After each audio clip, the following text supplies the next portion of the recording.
एक समय था जब ढाका और नई दिल्ली के रिश्तों को मिसाल माना जाता था, लोग उसकी मिसालें पेश करते थे। लेकिन आज तस्वीर बदलती दिखाई दे रही है।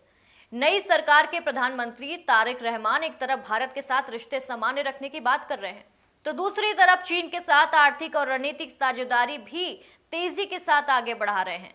बांग्लादेश की नई सरकार का पहला बड़ा विदेश दौरा भारत नहीं बल्कि चीन था। नमस्कार, आप देख रहे हैं इंडिया न्यूज और आपके साथ मैं हूं आंचल श्रीवास्तव।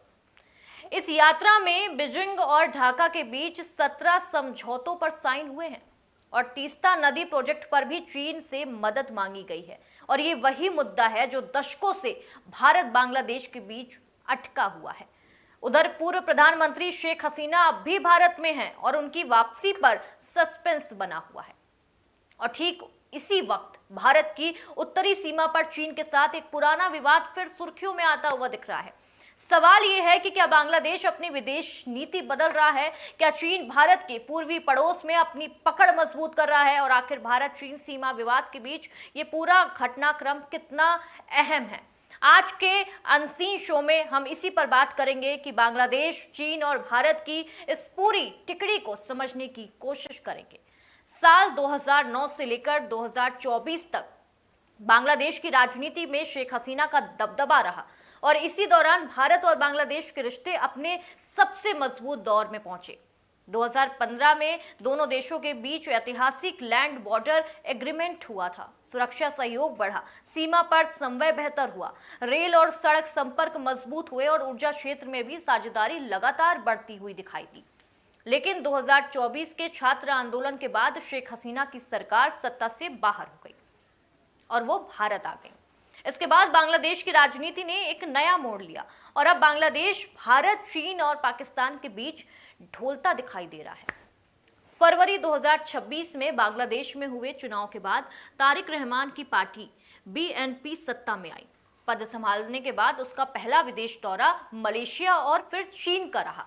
जून के आखिर में वो 4 दिन बीजिंग में रहे और इस दौरे में बांग्लादेश और चीन ने अपनी स्ट्रेटेजिक पार्टनरशिप को और भी ज्यादा आगे बढ़ाते हुए एक शेडर्स फ्यूचर कम्युनिटी बनाने का ऐलान कर दिया।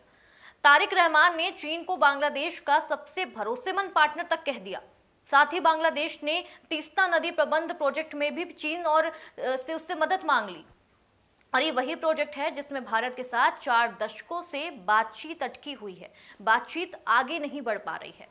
गौर करने वाली बात यह है कि बांग्लादेश की अर्थव्यवस्था इस वक्त संघर्ष कर रही है और उसे भारी विदेशी निवेश चाहिए। रिपोर्ट्स के मुताबिक ढाका ने चीन से करीब 6 अरब डॉलर के इंफ्रास्ट्रक्चर सहयोग की मांग की थी। यानी ये कदम पूरी तरह भारत विरोधी नहीं बल्कि आर्थिक मजबूरी और बांग्लादेश की जनता में मौजूद चीन समर्थन भावना दोनों से जुड़ा है। फिर भी नई दिल्ली के लिए ये एक झटका ही है क्योंकि शेख हसीना के दौरे में भारत बांग्लादेश की नजदीकी को इलाके में भारत के दबदबे की एक और मिसाल माना जाता है। अब तारिक रहमान सरकार और भारत और चीन दोनों को साधने की यानी बांग्लादेश फर्स्ट नीति अपनाती हुई दिखाई दे रही है। भारत की चिंता सिर्फ निवेश या बिजनेस तक सीमित नहीं है। बांग्लादेश भारत के पूर्वोत्तर राज्यों के बेहद करीब है। ऐसे में अगर चीन वहां अपनी आर्थिक और रणनीतिक मौजूदगी बढ़ाता है तो उसका जो असर है वो पूरे हिंद प्रशांत क्षेत्र और भारत की सुरक्षा रणनीति पर पड़ सकता है। और इसी के बीच शेख हसीना का मुद्दा भी दोनों देशों के रिश्तों के केंद्र में बना हुआ है। वहीं चीन के साथ भारत का सीमा विवाद भी सुर्खियों में आता हुआ दिखाई दे रहा है। शेख हसीना फिलहाल भारत में हैं, जबकि बांग्लादेश में उनके खिलाफ कई कानूनी मामले चल रहे हैं। नई सरकार उनके खिलाफ कार्रवाई जारी रखे हुए है और उनकी वापसी को लेकर अभी कोई साफ तस्वीर सामने नहीं आ रही है, कोई आधिकारिक बयान अभी तक सामने नहीं आया है। अब आते हैं भारत की उत्तरी सीमा पर। भारत और चीन के बीच करीब कई किलोमीटर 3081 किलोमीटर लंबी लाइन है यानी कि लाइन ऑफ एक्चुअल कंट्रोल यानी LAC है जो 3 हिस्सों में विवादित है। पश्चिम में अक्साई चीन, बीच में हिमाचल उत्तराखंड से लगा इलाका और पूर्व में अरुणाचल प्रदेश जिसे चीन दक्षिण तिब्बत बताते हैं। 2026 की शुरुआत में एक नया विवाद सामने आया। चीन ने शक्सगाम वैली पर अपना दावा फिर मजबूती से जताया। और देखिए, ये इलाका जम्मू कश्मीर का हिस्सा है, लेकिन पाकिस्तान ने 1963 में एक समझौते के तहत इसे चीन को सौंप दिया था, उन्हें दे दिया था। भारत इस समझौते को शुरू से ही गैर कानूनी और अमान्य मानता है। अब चीन इस पूरे इलाके में चाइना पाकिस्तान इकोनॉमिक कॉरिडोर से जुड़ा निर्माण कार्य कर रही है, जिस पर भारत ने कड़ा ऐतराज जताया। और अच्छी खबर यह है कि 2020 के गलवान संघर्ष के बाद डेप्सांग और जो डेमचोक है जैसे इलाकों में सैनिकों की वापसी हो चुकी है और जनवरी 2026 में गश्त भी दोबारा शुरू कर दी गई है। यानी हालात स्थिर हैं, लेकिन सतर्क कहे जा सकते हैं। बातचीत भी चल रही है, लेकिन तनाव पूरी तरह से अभी तक खत्म नहीं हुआ है। ये सीमा विवाद कोई नया नहीं है। इसकी जड़ें अंग्रेजों के जमाने की मैकमोहन लाइन में है, जो 1914 में तय हुई थी, लेकिन चीन ने कभी इसे माना ही नहीं। 1962 में यही असहमति एक पूरी जंग में तब्दील हो गई थी। भारत चीन युद्ध, जिसमें भारत को भारी नुकसान झेलना पड़ा था। अक्साई चीन पर चीन का कब्जा हो गया, जो आज भी बरकरार रखा हुआ है, वैसा के वैसा ही है। इसके बाद अगर नाथू लॉ में सैनिकों के बीच सीधी झड़प हुई थी, ये पहले की बात है। फिर 2013 में डेप्सांग में चीनी सैनिकों की घुसपैठ को लेकर लंबा गतिरोध चला था।